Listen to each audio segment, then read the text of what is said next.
Scary दी बहन दी चाची दी बतरी मनी मनी मनी मनी मनी मनी मनी मनी मनी मनी मनी मनी मानी गई मानी नहीं सुनती किसी दी आओ गई आओ जाके छावे तो रही टाइम आते हैं अपने ही काम आते हैं बंदा देखो किसको ब्लड देने वास्ते जी आ गया ठीक है ना ये ना भी ये पॉजिटिव है ना सही है एक्सचेंज करा के ना वो पॉजिटिव है जो है ना ब्लड लिया है अर्जेंटली क्योंकि उन्होंने आख्या भी अर्जेंट एक बोतल खून की लाजमी चाहिए तो इनू मैं भाई होर कॉल की है ना कोई मसला नहीं खून अल्लाह के वास्ते चलो ठीक है मेहरबानी जनाब हाँ ठीक है अल्लाह दे वाले अस्सलाम वालेकुम की हाल चाल ने सारे भैन भाइयों के अल्हम्दुलिल्लाह सी बिल्कुल ठीक ठाक है अल्लाह पाक सब नूं सलामत रखे सब तो पहले तो बेहद माजरत क्योंकि अज आवाज़ मेरी क्लीयर रिकॉर्ड नहीं हो पाएगी उसकी वजह हॉस्पिटल है ठीक है हस्पताल दे विच फिर नाल रोड लगता पे सारी ट्रैफिक इत्थों गुजर के जाती है और इस तो इलावा किसी होर पासे कोई जगह पैन की भी कोई नहीं है ठीक है ना पब्लिक काफ़ी सारी है मैं नहीं चाहता कोई मतलब है ना पब्लिक वगैरह मेरे बैकग्राउंड से आ रही हो लेडीज़ खवातीन यानी कि ना प्राइवेसी होंगी सारी गल है तो इस करके हुण मैनू समझो यही जगह लभी है इत्थे बह के व्लॉग जगह रिकॉर्ड कर रहा उस पासे मैं गया नहीं क्योंकि उस पासे ना उत्थे पता नहीं की चलता पे की नहीं कोई जनरेटर है या कोई अल्लाह बेहतर जानता AC वगैरह इन्ना ज़्यादा शोर उस पासे भी है तो बहरहाल ये तो आंदा जाता शोर पे तो वो लगातार है ठीक है ना इस करके मैं इस पास थोड़ा जाया मैं आखिर जरा ना कुछ इन्फॉर्मेशन वगैरह शेयर कर लीए बहुत ज़्यादा लोगों ने मुबारक दी जिन्ने बहन भाई ने सब का बेहद शुक्रिया भी हो गया लेकिन मुबारक भी जलसा है खैर मुबारक भी अक्सा है हाले तक नहीं ठीक है हाले मैं खुद एक कशमकश जो कि तुहानू पता है गया और आसिया दी अल्हम्दुलिल्लाह तबीयत काफ़ी ठीक हो चुकी है तकरीबन 75% की तबीयत जी ना अल्हम्दुलिल्लाह ठीक हो चुकी है लेकिन बच्चा जोड़ा ना भाई साहब वो सीरीयस हालत चले आ गया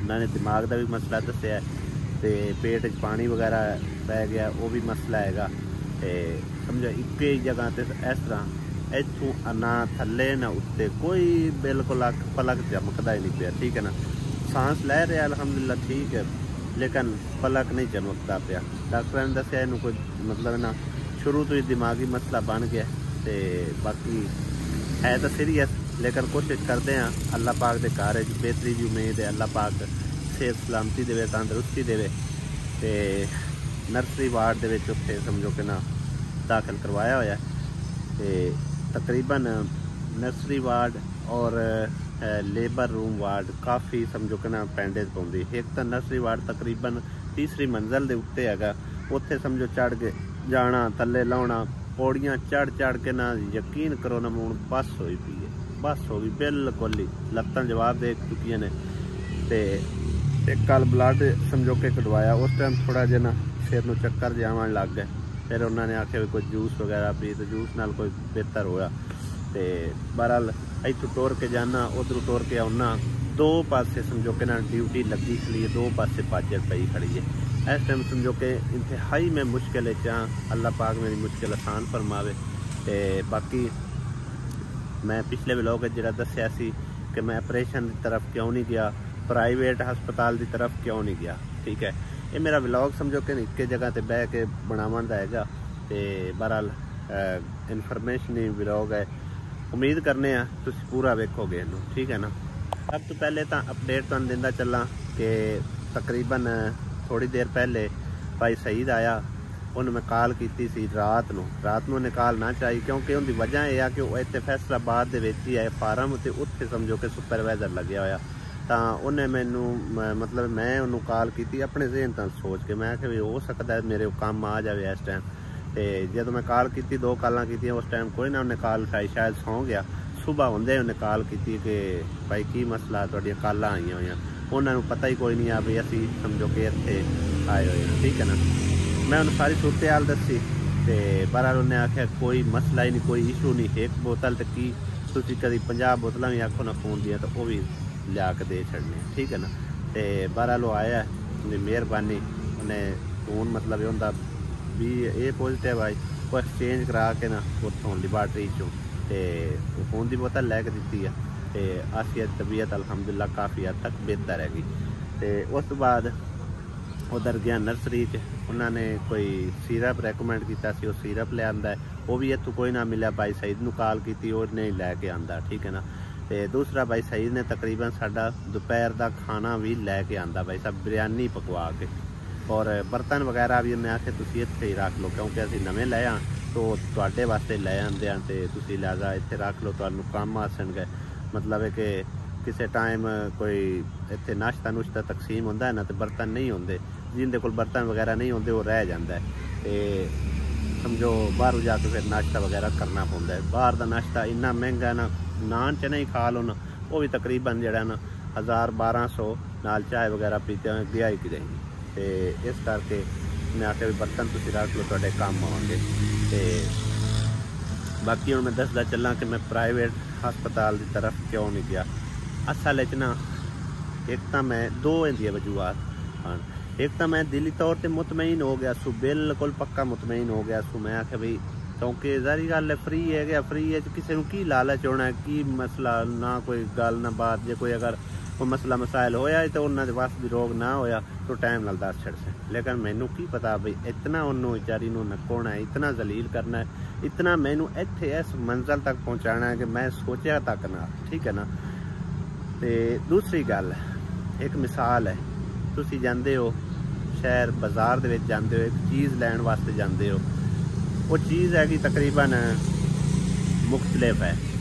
मिसाल तौर पर एक चीज़ का रेट है 20,000, एक का 30, एक का 50,000 है, ठीक है ना।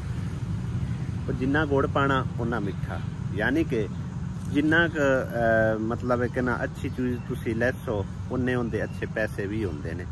इस तरह अगर जेब तुहाडी पैसे हैं तो तुसी बाजार जो आ गए हो चीज़ खरीदण वास्ते, ठीक है ना। मेरी गल नूं तुसी ज़रूर गौर नाल समझना है गया। तो अगर तुसी आ गए हो चीज़ खरीदण वास्ते, उस तो बाद भाई साहब दूसरी गल ये चीज़ तुसां लैनी है अपनी मर्जी नाल चूज़ करके अच्छी चीज़ लैनी है, ठीक है ना। उनके पैसे भी अच्छे होने। अगर तुहाडी जेब हैं तो तुसी लै ली चीज़, अगर तुहाडी जेब है 20,000 तुसां 20,000 वाली लैनी है। वो आंदे ना सस्ता रोवे बारों बार तो महंगा रोवे इक्को बार, यही हिसाब किताब होंदा है। कुछ साडे समझो कि जेडे प्राइवेट हस्पताल हैं, गल करन दा मकसद ये है भाई साहब, हुण इत्थे कोई भी बंदा, मैं यकीन करो इन्ना परेशान इस टाइम बैठा, मैनू पता है कोई भी बंदा इस चीज़ का गलत मकसद बिल्कुल हरगिज़ ना निकाले। मैं बाद ये भी तुहानू दसदा कि इस बारे मेरे नाल कॉन्टैक्ट भी किसी ने किया, ठीक है ना। लिहाजा जिस टाइम समझो कि ना उधरों केस वगैरह बिगड़ गया, उधरों मतलब है कि असी आए, उन्होंने सानू रैफर किया कि तुहानू असी रैफर कर रहे हैं समुंदरी हस्पताल विच, बाकी तुहाडी मर्जी है, तुसी जिथे मर्जी जा सकते हो। मैनू कॉल आ गई है मतलब है कि ना तुसी इत्थे ही लैके आओ, उत्थे लैके गए, उत्थे साडी कोई गल ना सुने, मैं फटाफट फिर मरीज़ नाल लिया प्राइवेट चला गया। प्राइवेट वाले अगू पता ही कि जवाब दिता, उन्हें आख्या भाई बच्चे की असी कोई जिम्मेदारी नहीं देंगे, केस तुहाडा हो जाए, ठीक है। लिहाजा पैसे भी तुहाडे समझो कि 40-50 हज़ार लग सी, ठीक है ना। उन्हें भी खल लानी है, ये नहीं सोचना कि एक माड़ा बंदा है, इनके कोलों इन्ने हुसन भी या ना हुसन। गल करन दा मकसद भाई जी ये है जिवें कि तुहाडे कोल पैसे हैं तो तुसी बाजार आ गए चीज़ खरीदण वास्ते, अगर नहीं हैं तुसी नहीं आए, ठीक है ना। इस तरह को मेरा हिसाब किताब आ। जिस तरह के एक हस्पताल गया, उन्हें आख्या जेड़े गया उन्हें आख्या 40,000 रुपया, दूसरे आख्या जी 50 लैसा, एक ने आख्या मैं 30,000 से केस कर दे, ठीक है ना। लेकिन बच्चे की किसी ने जिम्मेदारी कोई ना ली, भाई बच्चे 100 मसला मसाइल बन सकता है या हो सकता है या अल्लाह माफ़ी देवे नहीं भी रहा, ठीक है ना। लिहाजा मेरा दिल उस डर गया, मैं कि हूँ करिए की करी। खैर मेरे को पर्ची आई, मैं कि चलो हूँ उत्थे सिविल जाने, सिविल भी आउंदियां पे गल्लां, फिर दोबारा असीं चले गए। तो उन्होंने साड़ी समझो कि ना अच्छी खासी क्लास लाई कि तुसी किहड़े डंगर डॉक्टरां कोल जाके ते मतलब कि ना तुसी काम करांदे रहो, ठीक है ना। बहरहाल उन्होंने सारी हाल हकीकत दसी, तो उस तो बाद भाई साहब अल्लाह कीता, अल्लाह पाक ने खुशखबरी सुनाई, खुशखबरी के नाल ही दुख की भी खबर आ गई, ठीक है। वो दुख की खबर हटी तो समझो कि नाल ही दूसरी दुख की खबर आ गई। बच्चे नर्सरी वार्ड लै गए, उन्हें आख्या इनू 2 मसले बन गए, ठीक है ना। हुण भी इस टाइम सीरीयस हालत पिया, इस करके भाई साहब मैं किसी नू भी खैर मुबारक ना कह रहा तो ना ही मैं अजे फिलहाल इस कंडीशन में जा। पहली वजह कि इस टाइम मैं समझो एक इंसान पहले इतना परेशान होता है, उतों मजीद वो परेशान कर देंगे डॉक्टर, ठीक है ना। हालांकि इन्ना मसला शायद ना होवे, बाकी जिंदगी मौत का मेरा अल्लाह मालिक है, ठीक है ना। अल्लाह पाक के हथ वास्ते जिंदगी मौत ना डॉक्टर के हथ वास्ते, ना मेरे है, ना किसी और दे। जितना मर्जी कोई जोर ला लवे, कदे भी कोई समझो कभी सुनिया ने कोई जिंदगी बचा सके, वो अल्लाह पाक ने बचानी होती, ठीक है ना। मैं अल्लाह पाक की तरफों मुतमईन हाँ, अगर मेरे सोने रब की मर्जी जिमें वो चाहे करे, ठीक है ना। अल्लाह पाक से मामला छोड़ दिता है तो बस दुआ की जा रहे हैं, अगर जिमें सोने रब की मर्जी, ठीक है ना। भाई साहब गल करने का मकसद ये है कि मेरी जेब चांस सिर्फ और सिर्फ 30 तो 35 हज़ार रुपया, ठीक है ना। अगू डॉक्टर ने मंगया, एक ने 40 हज़ार मंगया, एक ने 30 मंगया, एक ने 50 मंग लिया, जिंदे विच भाई साहब मैं एंबूलेंस भी करवानी आई और समझो कि ना दवाइयाँ वगैरह भी उन्हें आख्या भी सारियां अस नहीं देनियां, कुछ ना कुछ तुहानू बाहरों लैनियां पोसन, ठीक है ना। मैं हुण इस सोच पै गया कि मेरे को इन्ने पैसे हुण है नहीं, करा तो करा की। एक बंदे ने मैनू कॉल की, मैं उसका बेहद शुक्रगुजार हाँ, नाम वगैरह शायद मैनू भी नहीं उस दस्या किहड़ा अल्लाह दा बंदा, ना आख्या भी तुसी प्राइवेट चले जाओ पैसे असी दे छड़सा, ठीक है ना। लेकिन मैं उन्होंने आख्या भी जज़ाक अल्लाह, कोई मसला नहीं, उस टाइम केस हो चुकिया, ठीक है ना। अल्लाह पाक उन्होंने अजर देवे। तो भाई साहब जेड़ा कि समझो कि ना असी एंबूलेंस वगैरह करवा के आंदी, और उस तो इलावा जो इतने खर्चा पानी हो रहा है, यकीन करो अद्धे पैसे तो लग भी चुके हैं। कुछ दवाइयाँ जड़ियाँ सानू बाहरों भी मंगा के देनियां पौंदियां पियां। तो बहरहाल जी अल्लाह पाक अगे दुआ यही है कि दोनों माँ बच्चा सेहत सलामती नाल, खैर और सलामती नाल घर वापस चले जावन, छुट्टी सानू मिल जाए, अल्लाह पाक तंदरुस्ती दे दे, इस तो उत्ते गल ही कोई, ठीक है ना। पैसे आने जानी शाय है, लेकिन अगर जेब विच होंदे ना यकीन करो तो मैं उस टाइम जेब वाले ना वेखना, मैं सिर्फ और सिर्फ मरीज़ की हालत अल्ले उनकी कंडीशन अल्ले वेखना, ठीक है ना। तो वक्ती तौर पर औखे टाइम उस टाइम कोई बंदा कम भी नहीं आता, होंदा है ना, कोई आड़ गवाड़ का होंदा है या किसी को खबर होंदी है जी बंदा एक मुश्किल है गया तो इनकी हैल्प की जाए, ठीक है ना। मैं ना किसी को हैल्प मंगी है, ना ही तवक्को रखी है, ठीक है ना। तो बस यही सोचा कि अल्लाह पाक खैरो सलामती नाल जो मेरे को बजट है उस ही हो जाए सारा काम, बस अल्लाह अल्लाह खैर सल्ला, ठीक है ना। मैं किसी को ना परेशान किया है इस मामले तो ना ही ज़रूरत हैगी, अल्लाह पाक देवन वाला है तो ना किसी अगे तवक्को रखी है, ठीक है ना। यह कुछ कहानी है, यह कुछ गल्लां जिहड़ी वजह तो भाई साहब मैं ना प्राइवेट ले गया तो ना ही मैं समझो कि इस बारे सोचा, ठीक है ना। तो उम्मीद करने इन्फॉर्मेशन वगैरह तुहानू पसंद आई होगी। तो बाकी एक मैं टुकाइया कहते कि ज़रूरी है वीडियो बनानी, यूट्यूब चलाना, मरीज़ां ले वेख, उन्हां दी हालत ले वेख, यकीन करो एक बंदा अगे ज़हनी मरीज़ बनया पे, परेशान होया पे, टेंशन है उसू कुछ डॉक्टर परेशान कर देंगे, कुछ है जे लोग आके कमेंट कर छड़ते हैं। मर्जी है भाई तुहाडी, ठीक है तुसी वीडियो देखी है, इसका बेहद शुक्रिया, लेकिन एक बंदा परेशान होवे ना उन्होंने इन्ना नहीं परेशान करीदा। मैं जिस सिर्फ और सिर्फ अपडेटिंग व्लॉग उन पा रहा, उसकी वजह यह है कि मेरे भैन भाई काफ़ी सारे साडे नाल अलहमदुलिल्लाह बहुत प्यार करते हैं, ठीक है ना, साडे व्लॉग का इंतज़ार करते हैं और साडे दुख दे इस घड़ी साडे नाल खले ने, बकायदा व्हाट्सएप पर मैसेज करके सानू पुछते दसते रहते हैं, कॉल करके पुछते दसते रहते हैं कि अहमद भाई की बनया, असी भी बड़े परेशान है। जिस तरह के पिछले ब्लॉग दे विच यकीन करो मैंने रोना आ गया, और उस तरह मतलब है कि ना किसी ने सानू फोन करके भी आख्या कि मैं तुहानू परेशान वेख के मैं खुद रोवन लग गया, ठीक है ना। तो लिहाजा इस करके असी अपडेटिंग व्लॉग पा रहे हैं, और कोई इस टाइम कोई मतलब है कि मेरा कोई व्लॉग शिलॉग बनाने का मूड नहीं है, या दिल ही नहीं करता पे कि व्लॉग बनावा, ठीक है ना।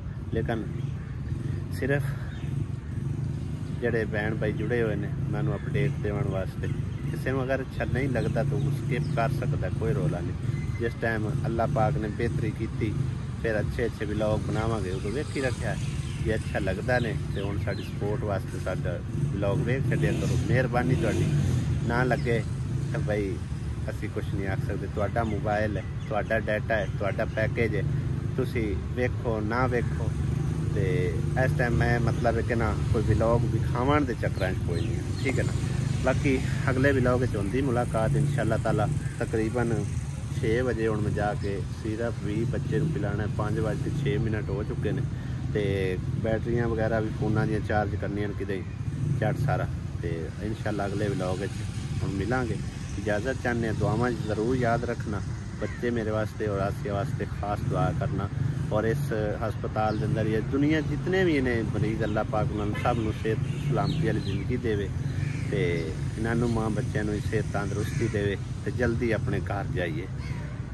खुदा हाफिज़, अल्लाह निगहबान। और कुछ कमेंट्स वगैरह मैं पढ़ना भुल ही गया जिन्हां दे विच मेरे कुछ भैणां ने समझो कि हिदायत की है सानू कि बच्चे नूं बिल्कुल तुसीं पानी जिहड़ा नहीं पिलाना, नुकसान है इहदे वास्ते।